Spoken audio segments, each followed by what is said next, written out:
Hello guys, good afternoon. কেমন আছো তোমরা? আশা করছি তোমরা সবাই খুব ভালো আছো আর আমরা খুব ভালো আছি।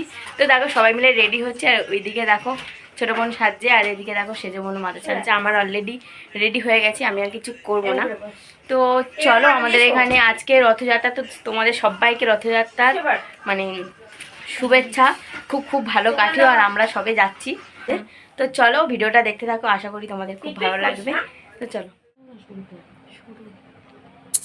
টানবি না ছতটা এদের কই অনু কোথায়? খৈনি বানাতেই ব্যস্ত সব।